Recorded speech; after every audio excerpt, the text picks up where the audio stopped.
ایک کلیم ہے، ڈاکٹر عبدالقدیر خان صاحب میرے پروگرام میں آئے تھے، that was his last programme, پھر ان پہ پابندی لگا دی گئی تھی. تو انہوں نے 2-3 چیزیں بڑی ایسی کی تھی. ایک تو انہوں نے کہا تھا کہ جب مشرف جو تھا یہ آرمی چیف بننے لگا تھا تو میں نے میاں شریف کو جا کے کہا تھا کہ اس کو مت بنائے. انہوں نے بڑا عجیب کہ یہ شرابی شرابی آدمی ہے، اس کے منہ سے مجھے بو آئی، مشرف کو کہا اور یہ تمہارا ساتھ خراب کرے گا، انہوں نے نہیں مانا. دوسرا انہوں نے کہا تھا کہ یہ جو اپنا $5 ارب والی بات ہے، نواز شریف کہتا ہے مجھے آفر ہوئی تھی، یہ ایسی کوئی بات نہیں تھی اور یہ تو بس ٹھیک ہے، لیکن they were not agreed. اور اس کو گوہر ایوب نے اپنی کتاب میں بھی لکھا ہے.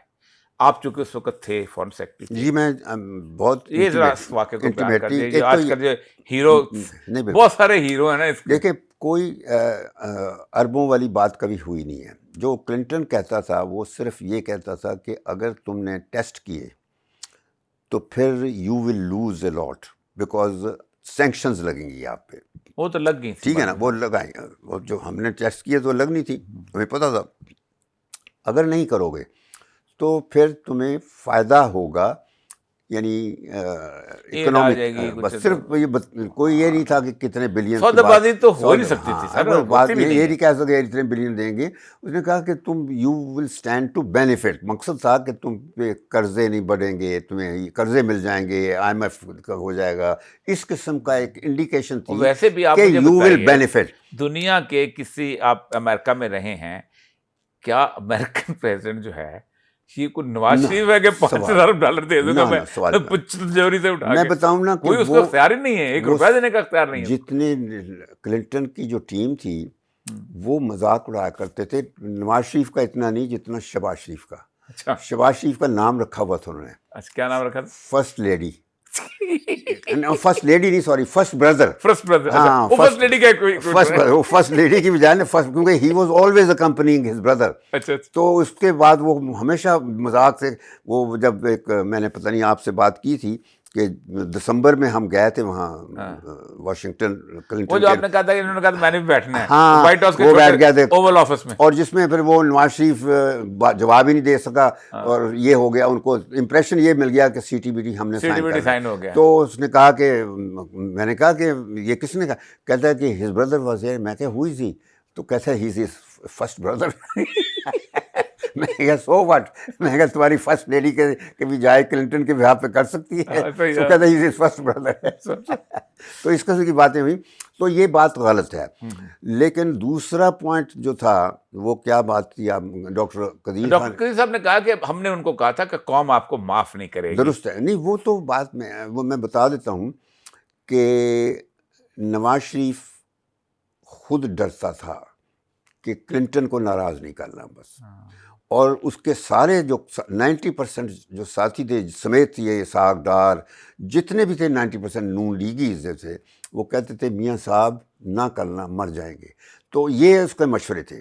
مگر میں نے نواز شریف کو کہا تھا کہ تم یہ کرنا ہمارے لیے ضروری ہے کہ یہ موقع پھر نہیں آئے گا. پہلی دفعہ 84-83 کے بعد وہ جو کول ٹیسٹ تھے، اب ہمیں بھی موقع بنا ہے کہ ہم اپنی کیپیبلٹی کو ڈسپلے کر دیں اور تمہیں ہسٹری میں جگہ مل جائے گی. بس اس کے بعد جب وہ جس طرح بالکل.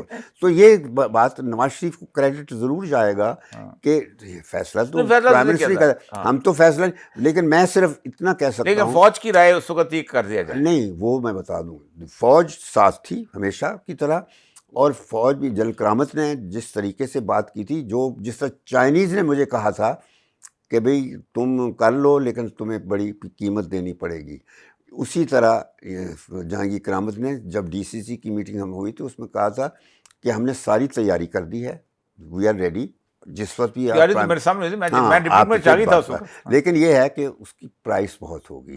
تو میں نے یہ کہا تھا نواز شریف کو کہ there is no price for your independence survive. بس ایک فکرے میں نے بات کی تھی اور شام کو 3:15 بجے 28 مئی کو نواز شریف نے ٹیسٹ کر دیے تھے. تو مقصد وہ جو ڈاکٹر ایکو خان کہتے ہیں، وہ کہتے ہیں کہ انہوں نے اس کو پریشر ایس ایم ظفر کو استعمال کیا، خط لکھا، بلکہ جب ڈی سی سی میٹنگ سے جب نکل رہے تھے اس وقت مجھے انہوں نے کہا کہ شمشاد بھائی، اور قدیر مجھے ہمیشہ شمشاد بھائی آج تو آپ نے 4 اسٹار جرنیلوں سے بھی اوپر کام کیا ہے، مجھے یہ کہا. اور مجھے جرنیل جو تھے وہ مجھے کہتے تھے، وہ کہتے تھے کہ you are are civilian army chief. مجھے کہیے تو وہ سب پتہ تھا کہ اس فیصلے میں کس کا رول کیا ہے. تو یہ ساری باتیں. مشرف کی جو سلیکشن ہوئی تھی جب جہانگیر کرامت بہت اچھا آرمی آفیسر تھا، بلکہ یہ امریکن اسٹوپ ٹیلبٹ نے بھی بڑی تعریف لکھی ہوئی ہے. تو ان کے تھنک ٹینکس میں اس کو جگہ ملی بہت. وہ اس کے بعد پڑھنے لکھنے والا آدمی ایکچولی وہ اور میں اکثر جاتے تھے واشنگٹن، ہمیں بلایا جاتا تھا دونوں کو جب وہاں برین اسٹارمنگ ہوتی تھی. بات کی ہے جب یہ 9/11 کے بعد کے واقعات جو ہیں. تو اس وقت یہ ہے کہ جہانگیر کرامت نے جو پوزیشن لی تھی وہ بالکل سمپل تھی کہ ہم، اور ساری تیاری انہوں نے کر کے رکھی تھی ٹیسٹنگ کی. پورا فوج واز سنس ضیاء الحق، یہ نیوکلیئر ساری چیز فوج کے پاس تھی. جنرل وہ تھا ایک بڑا اچھا جو واپڈا شاپڈا کا چیئرمین تھا، بڑا اسمارٹ تھا جنرل، بڑا ہینڈسم تھا. میں نام بھول جاتا ہوں. اب وہ تھا کافی جس نے یہ نیوکلیئر بنائی تھی. اچھا، تو اصل چیز یہی ہے کہ میں صرف تاکہ میں آپ اندازہ کریں یہ جو پورا علاقہ تھا نا، اس پورے علاقے کو انہوں نے کارڈن کر کے رکھا ہوا تھا. بالکل. اور اس علاقے کے اندر بکریاں بھی نہیں جانے دیتی تھی. یعنی اتنی پریپریشن تھی. میں 2 سال کم از کم رہا ہوں اٹامک پروگرام سے پہلے بھی 2 سال پہلے میں ہی تھا. وہ 28 مئی کا تو میں نے 27 مئی کی رات کا تو میں نے آپ کو بتا دیا تھا، اسی پروگرام میں بتایا کہ مجھے فون آیا GHQ سے کہ بھی اسرائیل اور انڈیا. نہیں بتایا. تو 27 میں، یہ 28 کو تو ٹیسٹ ہوئے ہیں نا، تو خبر بھی اسرائیل کے طیارے جو ہیں وہ اٹیک کرنے والے. 27 مئی کو نہیں، مجھے تو میں 12 بجے دفتر میں بیٹھا تھا اس وقت. میں سوتا بھی ادھر ہی تھا ان دنوں، کرائسس جب تھا. تو 27 مئی کو جنرل توقیر ضیاء کا فون آتا ہے. جنرل وہ تھے کرکٹ والے، ہاں DG ملٹری آپریشن تھے، کہ سر ہمیں ابھی انٹیلیجنس کی رپورٹ ملی ہے کہ انڈیا اور اسرائیل دونوں کسی ایئرپورٹ میں انڈیا کے اسکواڈرن تیار کھڑا ہے to attack our nuclear installation. تو میں نے کہا بھی، میں نے ہنس کے میں نے کہا کہ میں کیا کر سکتا ہوں، میرے پاس تو کوئی فوجی راکٹ بھی نہیں ہے. کہتے جی فرسٹ لائن آف ڈیفینس ہے. تو میں نے کہا اچھا ٹھیک ہے. تو میں نے گوہر ایوب کو انفارم کر دیا کہ میں آئی ہینڈل دس. ہاں فارم سے وہ آئے تھوڑی دیر کے لیے، پھر وہ ایک ویو مشورہ دے کے چلے گئے تھے. ویو تھا ان کا کہ ہم اپنے C-130 اس ایریا میں اڑا دیں تو کوئی اٹیک نہیں ہو سکتا. تو وہ فوج کو بتا دیا گیا. تو پھر میں نے نواز شریف کو رات کے 1 بجے جگانا مناسب نہیں سمجھا، تو میں نے خود یہ کیا. I summon the Indian high commissioner Satish Chandra جو تھا وہاں.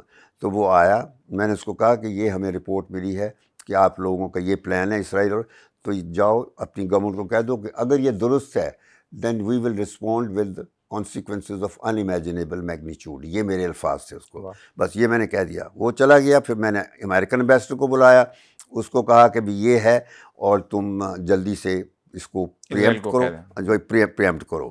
تیسرا پھر رشین امبیسڈر کو بلایا. برٹش کو میں نے نہیں بلایا، چائنیز کو بلایا. چائنیز کو میں نے یہ کہا، وہ بیچارہ سلیپنگ سوٹ میں ہی آ گیا رات کے 1:30 بجے.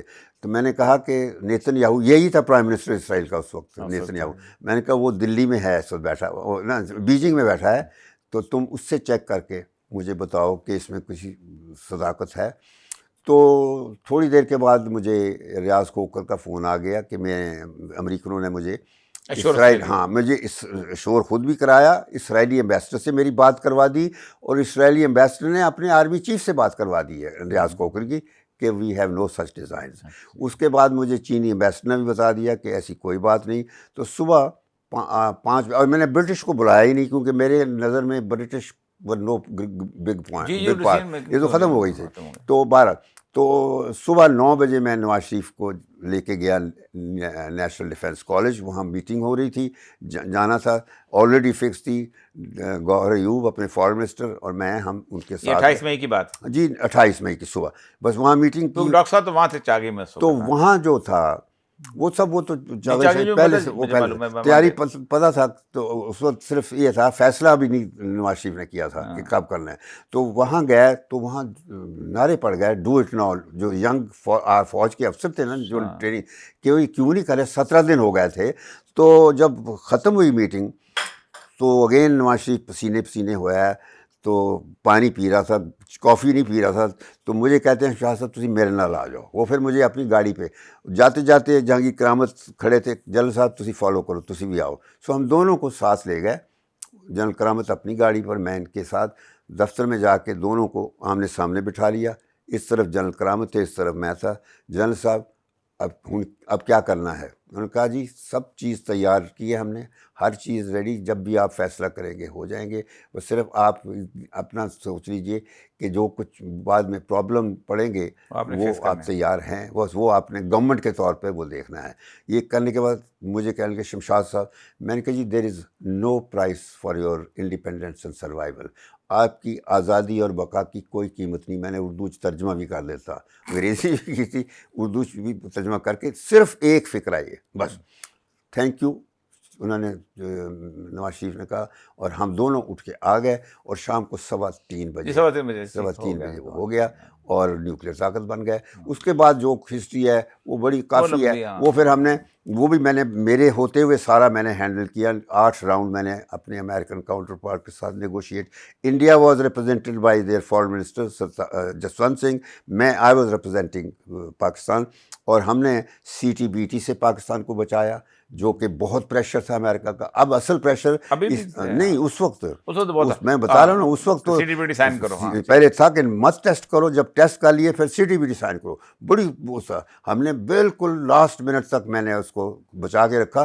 سرتاج عزیز کہتا تھا سائن کرو, بلکہ ایک دفعہ اس نے مجھ سے چھپ کے کوشش کی. میں انڈونیشیا جا رہا تھا تو مجھے طارق فاطمی کال می, میں کراچی ایئرپورٹ پہ تھا, کہ وہ سرتاج نے ایک نوٹ بھجوا دیا ہے کہ امریکن کے ساتھ جو ڈائلاگ ختم ہوا کہ یہ روڈ میپ یہ ہو جائے, ہاں CTBT. میں نے کہا تو میری بات کراؤ نواز شریف سے. تو پھر میں نے وہیں کراچی ایئرپورٹ سے بات کی. میں نے کہا جی وہ سرتاج کا نوٹ ہے, اس پہ آپ نے کچھ نہیں فیصلہ کرنا, میں آ جاؤں گا پھر کراؤں گا. تو میں نے وہ نہیں آیا تو بچ گیا, کیونکہ وہ CTBT کا جو سارا امریکہ نہیں جی, امریکہ نے اس کو ختم کر دیا, سسپینڈ کر دیا. CTBT بند ہو گیا کیونکہ سینٹ نے کہا کہ ہم نہیں کریں گے ریٹیفائی. تو امریکنز لیور, بلکہ اس کے بعد تو پھر رشیا بھی نکل گیا اس میں سے. تو ہم نے اپنی آپشنز رکھی. اب یہ ہے کہ ہمارے پاس ابھی بھی ہے وہ اتھارٹی اور پاور کہ ہم اگر ٹیسٹ کرنا پڑے تو ورنہ ہمارے ہاتھ بند رہ جاتے. تو یہ سیاستدان جو تھے سرتاج عزیز ٹائپ, وہ تو جو امریکہ چاہتا تھا وہ کرواتے تھے. میں نے کبھی ہونے نہیں دیا ان لوگوں سے, غلط فیصلے نہیں کروانے دیے. میرا اپنا فارن منسٹر بعد میں جو مشرف کے زمانے میں اپنا ستار بنا, وہ بھی چاہتا تھا کہ اس کی وجہ تھی کہ وہ امریکنوں نے اس کو ایک یہ جو کیا تھی انسٹیٹیوٹ آف پیس, جو جہاں معید یوسف, وہاں پہ وہ ایک کورس کرایا تھا. تنخواہ $2 لاکھ اس کو مل گئے تھے. تو مجھے کہتا تھا سائن کرو. میں نے کہا جی میں, بلکہ ضمیر جعفری نے, ہمارے شاعر, انہوں نے نظم لکھی تھی پوری, شمشاد CTBT سائن نہ کرنا, اس کا ٹائٹل ہی یہ تھا. پوری نظم ہے وہ, میں آپ کو بھیجواؤں. تو اس وقت, اور میں شادیوں پہ کہیں جاتا تھا تو لوگ ینگ اسٹوڈنٹس کہتے سر بالکل نہیں سائن کرنا. اتنی اویئرنیس پاکستان میں ہو گئی تھی. تو پاکستان کے جب نیشنل مفادات پر آپ کھڑے ہوتے ہیں تو ایون یور ایڈورسریز جو ہیں وہ اکنالج کرتے ہیں. جب ہم نے نیوکلیر ٹیسٹ کیے تو اس کے بعد جب واشنگٹن کلنٹن نے بلایا, میٹنگ شروع ہونے سے پہلے کلنٹن نے نواز شریف کو ہنس کے کہا صبح کے ٹائم, وائٹ ہاؤس اس وقت اوول آفس تھا, کہ had I been prime minister, had I been in your place, I would have done the same. تو یہ ہے کہ جب آپ یعنی اپنے نیشنل انٹرسٹ ہوگا تو یہ اکنالج کیا جائے, جب آپ بیچتے ہیں تو دنیا بھی آپ کی. آج بھی یہی ہے کہ اب اللہ کرے ہم لوگ اپنے ملک کے لیے مفاد میں بات کریں, ذاتی مفاد سے اٹھ کر ذاتی مفاد پر نہ کریں. بس میری یہ خواہش ہے, کبھی بھی نہ کریں. یہ جو بعد میں سلسلے ہوئے ہیں نا بدقسمتی سے, کیانی کے بعد سے, کہ جب سے یہ سیاست, اور میں نے اخبار میں لکھا تھا کہ یہ سیاستدان جو ہیں یہ فوج کو پولیس بنانا چاہتے ہیں, اور جو آرمی چیف ہے اس کو یہ IG پولیس بناتے ہیں, اور 3 سال کی ایکسٹینشن دے کے، اس وقت یہ کیانی کو انہوں نے ایکسٹینشن دی تھی، اس وقت میں نے لکھا تھا. یعنی کہ تو اسٹیو کول کی کتاب آپ نے پڑھی ہوگی کیسے ایکسٹینشن جی بالکل، بس یہ مجھے نہیں پتا، لیکن یہ ہے یہ پروفیسر اسٹیو کول نے لکھا ہے کہ وہ مائک مولن سے ملا تھا جب سے یہ ایکسٹینشنوں کا سلسلہ شروع ہوا ہے، تو بس یہ ملک کے حالت. لیکن بہت خوشی کی بات ہے، فخر کی بات ہے جو آج کل فوج اور فضائیہ نے جو کچھ کیا ہے، میں تو یہ کہوں گا بس یہ ہے.